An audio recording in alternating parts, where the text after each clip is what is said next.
Here in the TV wasteland, we run a pretty tight ship. I have a list of the most obscure and tragic TV shows that have ever existed waiting in the rafters for another view, in hopes of shedding some light on those overlooked classics. But, I have to hand it to some of my more guilty pleasure shows, so to speak, as it was these harmless, usually lightweight productions that first grasped my attention as a young kid, before I knew better. And with syndication and shows playing throughout the years, a lot of these tend to stay pretty fresh in our collective memories. But then, of course, that got me thinking, what shows did I forget about? Brotherly Love is a perfect example of one of those popular at the time, yet abruptly canceled and obscure TV shows that nowadays is just kinda I mean, it isn't even on Disney Plus, when most other shows of the time are. These are the Lawrence brothers, damn it. Who the fuck does Disney Plus think they are? Some TV shows last forever. Others live on in the TV wasteland. Brotherly Love tells the story of Joe Roman returning to the family garage where his two younger half-brothers live. The main cast being played by real-life brothers Joey Lawrence, Matthew Lawrence, and Andy Lawrence. And through the power of family, Joey sticks around to help out and, I remember the show fondly, binging it over a particular mediocre summer of my youth. I can't honestly say that I remember one plot point of the show. All I was able to recall before a 2-season one-night binge was the crummy fat guy that you could almost smell through the screen. And upon rewatching, I guess I can see why I remembered literally nothing about this show. Now, we can't really blame anyone. This was produced for the primetime, after-school tween audience. But when comparing it to the other shows, in that roster, this one somehow comes off as kinda tame. There's a decent supporting cast here. The mom is great, and the fat guy says some funny stuff from time to time.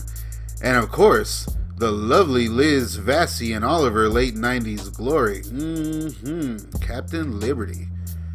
The plots of the show range from cliches like the absent father figure episode, the girl ruining relationships with your friends episode, and the chickenpox episode, and all the hallmarks like Christmas and Halloween specials.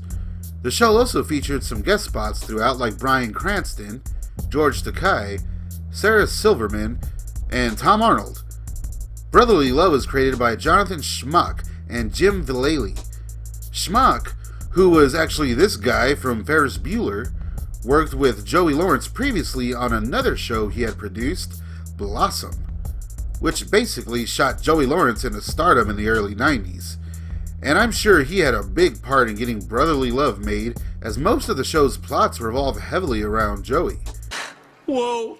While I remember the show being played on a loop on the Disney Channel in the late 90s, it originally aired September 16th, 1995 to April 1st, 1996 on NBC, and then moved to the WB, where it aired from September 15th, 1996 until May 18th, 1997. Not having a long shelf life, but the time in between series runs did give the show a chance to mature a bit, and for the young actors to, mature as well a little, and the airtime was shared a bit more evenly amongst the brothers, and the overall tone was a little more realistic. The first season primarily had one director, maybe that was the problem, while season 2 we get quite a few. Even Joey Lawrence stepped behind the camera a few times, one being for the uneventful finale. The show never really got too heavy-handed, with very special episodes and such. Aside from Joey getting drunk once. I did it for me. Thank you. Boy, don't you know Sinatra's kicking himself for not recording that one. It kind of just played out as a contemporary sitcom for young adults. And upon rewatching it, it's kind of easy to see that there wasn't much longevity at hand here. Some episodes were an absolute chore to get through. But to be fair now, there were some good laughs as well. Me too. Me too what? Nothing. No, you said me too, which means you also what? Miss her? Like her? Love her? middle brother, Matthew Lawrence, gets the shaft, really, being portrayed as the try-hard, kind of dumb, germaphobe, anal character. Oh, yeah? Well, yesterday in biology, we saw pictures of everyday stuff under a microscope. Towels are like country clubs for germs. And Andy, being there mainly to drop one-liners and have sappy moments here and there, mainly with his mom. He was actually known for his one-liners as a youngster. Matt and Andy would both be nominated for Young Artist Awards in '96 and '97 respectively. But Joey's the real star here. And he does a great job holding the show together. And I've always thought all these dudes were really talented, and it shows. In the final episode, we get a garage sale plot, with a who cares subplot with Matthew involving his friends. Oh, and season 2 also gave us Silent Jim, so that's cool. Hello, Kristen. Jim, what's up? Wait a minute. Don't tell me. Let me guess. I knew it. The guys even poke fun at themselves. In one episode, Claire comes out wearing a hat with a small flower sticking out of it and asks how she looks. Joey says, "I guess we all know what Blossom looks like grown up." As of course, Joey played the brother on that hit series. Whoa. And in the finale, directed by Joey Lawrence, we get a very tongue-in-cheek joke. Oh, a poster. Look. Blossom. I was 7. It was a gift from Grandma. I really didn't want to hurt her feelings. This letter certifies that Matt Roman is the vice president of the Blossom fan club? She was independent, outspoken, and plucky. I was a heartbeat away from the presidency, okay? Whatever happened to that guy with the big hair? Whoa. Yeah.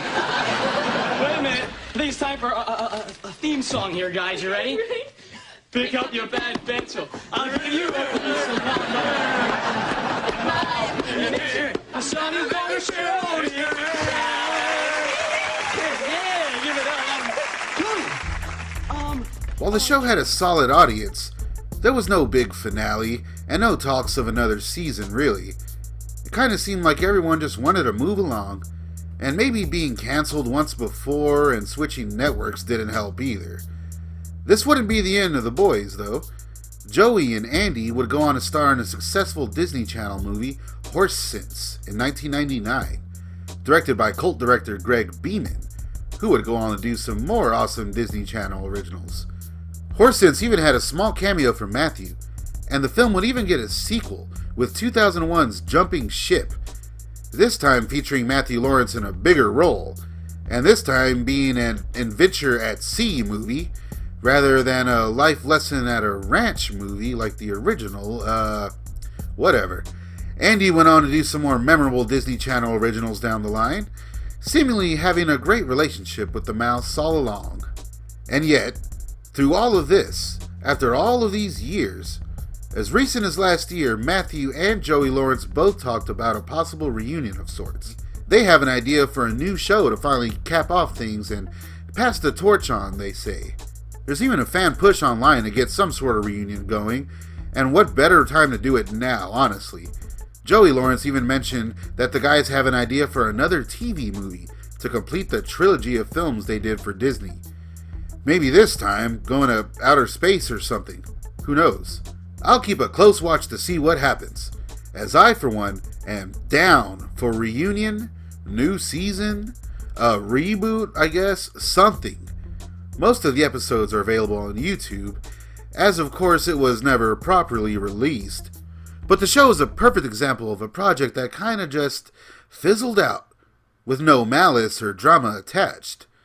That hasn't been treated too fairly afterwards, I would say, but still has a strong and willing fan base just waiting for some more Lawrence brother action.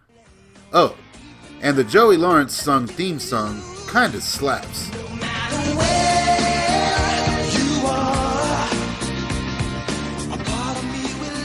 This is the TV Wasteland. Be sure to subscribe.